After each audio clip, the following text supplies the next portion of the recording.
Well, I want to welcome President Hadi to the White House. أريد أن أرحب بالرئيس هادي إلى البيت الأبيض. This visit, I think, reinforces the strong partnership and cooperation that's developed between the United States and the government of Yemen. هذه الزيارة تدعم من الشراكة القوية والتعاون الثنائيين بين الولايات المتحدة واليمن. President Hadi obviously faces enormous challenges. الرئيس هادي وبشكل واضح يواجه عددا كبيرا من التحديات. But because of his leadership, he's been able to initiate a national dialogue that can potentially bring the parties all together in Yemen and produce a constitution and a transition to a fully democratic government that can serve the interests of the people. ولكن وبفضل ريادة الرئيس هادي في اليمن تمكن من التحول نحو الحوار الوطني والذي يمكن من لم الشمل كل الأطراف في اليمن وإلى تحقيق دستور وتحول في اليمن يحقق الديمقراطية التامة. So far, the work that this national dialogue has produced is historic for Yemen. It has been inclusive. It's included all parties, including those who traditionally have opposed a central government. It includes women. It includes young people. And this should all lead to elections next year. I want to congratulate President Hadi for the good work that he's done. إن كل هذا العمل الدؤوب من أجل الحوار الوطني هو عملا تاريخيا من أجل اليمن وهو مسارا شاملا للجميع لما شمل جميع الأطراف ومن هم كانوا في الماضي أيضا معارضين للحكومة المركزية وأيضا شمل النساء وشمل الشباب وكل هذا العمل الدؤوب من أجله أن يؤدي إلى انتخابات في العام القادم وأنا أهنئ الرئيس هادي على كل هذه النجاحات. President Hadi also faces significant economic challenges, and during these discussions, we reaffirmed our commitment to work with others in the international community to support Yemen during this transition period as it makes the kinds of economic reforms that can produce jobs and growth and prosperity for the Yemeni people. طبعا وتحدثنا خلال هذا الحديث مع الرئيس هادي عن التحديات الاقتصادية التي يواجهها اليمن وأعدنا التأكيد على التزامنا للعمل مع الآخرين في الأسرة الدولية من أجل تأييد ودعم اليمن وإذ يغوص في هذه المرحلة التحولية ومن أجل تحقيق الإصلاح الاقتصادي وخلق فرص العمل وخلق النمو والتطوير للبلاد. And finally, I thanked President Hadi and his government for the strong cooperation that they've offered when it comes to counterterrorism. أخيراً أشكر الرئيس هادي للتعاون الوثيق والقوي لكل ما يقدمونه في مجال مكافحة الإرهاب. Because of some of the very effective military reforms that President Hadi initiated when he came into this office, what we've seen is Al-Qaeda in the Arabian Peninsula, or AQAP, moved back out of territories that it was controlling. وبسبب كل الإصلاحات العسكرية ذات التأثير والناجعة والفعالة التي باشرها الرئيس هادي رأينا بأن هنالك عددا كبيرا من أفراد تنظيم القاعدة في شبه الجزيرة يخرجون من المناطق التي كانوا قبل ذلك يسيطرون عليها. And President Hadi recognizes that these threats are not only transnational in nature, but also cause severe hardship and prevent the kind of prosperity for the people of Yemen themselves.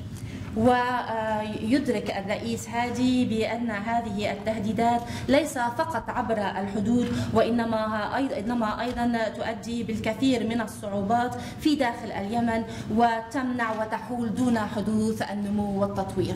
So I look forward to continuing to work with President Hadi and the people of Yemen for the benefit of both our countries.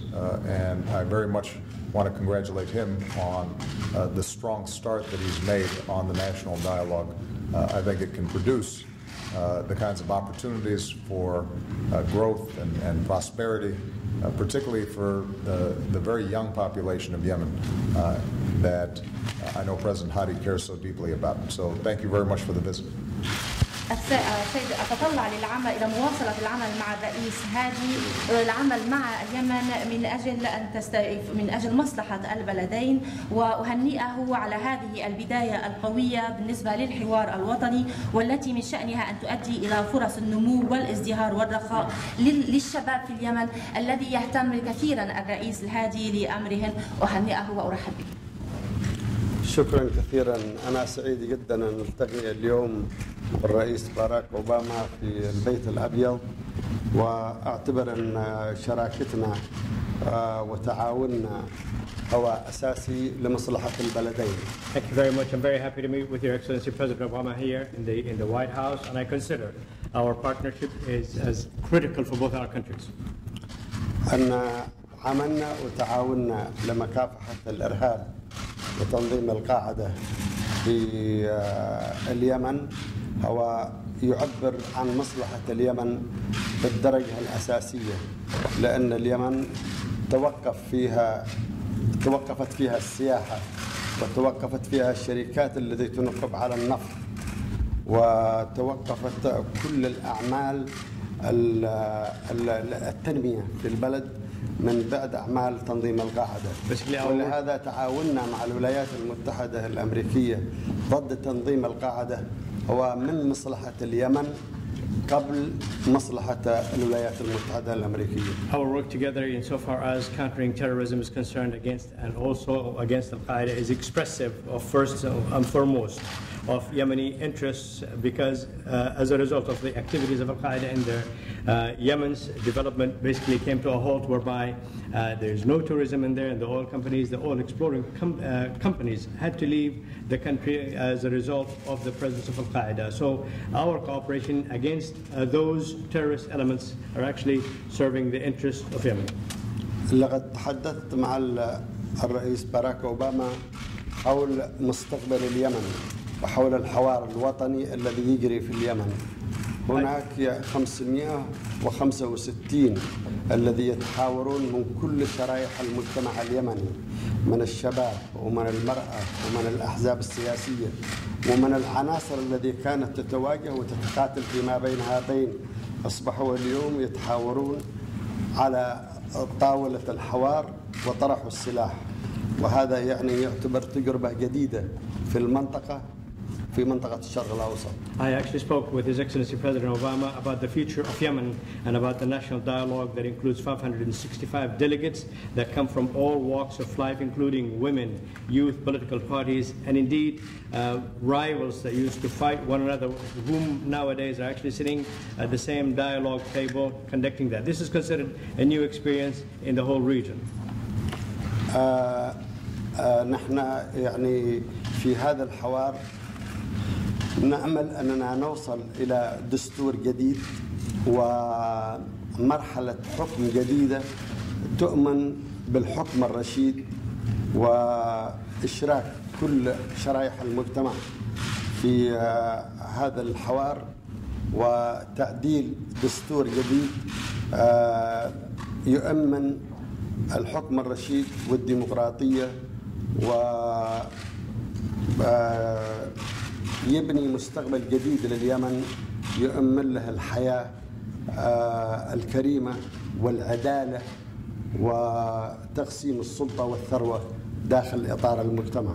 Basically, in this national dialogue, we look forward to building a new constitution, seeking good governance, partnership of all members of the society in the country, whereby we achieve security and democracy, good governance, building a new future for the country, justice, and the division of authority and wealth. من هذا الحوار نحن نعتبر أنه أكثر من 75% من سكان اليمن هم في عمر الشباب ما دون 45. هؤلاء كلهم ينظرون للتغيير وإلى حياة كريمة وإلى الديمقراطية والعدالة والمساواة وتقسيم السلطة والثروة داخل اليمن. In this national dialogue, actually, we proved that 75% of the population of Yemen are young, that is, less than 45 years of age. They're seeking the change, a dignified lifestyle, democracy, that is, justice, equality in the country. نحن عندنا ثقة بأن شعبنا قد طرح السلاح وذهب إلى الحوار، وهذا هي المرحلة غير عادية في تاريخ اليمن وفي تاريخ المنطقة. We have confidence that our people have actually abandoned weapons, and this is considered a new phase in history in the region, in the Middle East. شكرا كثيرا. Thank you very much.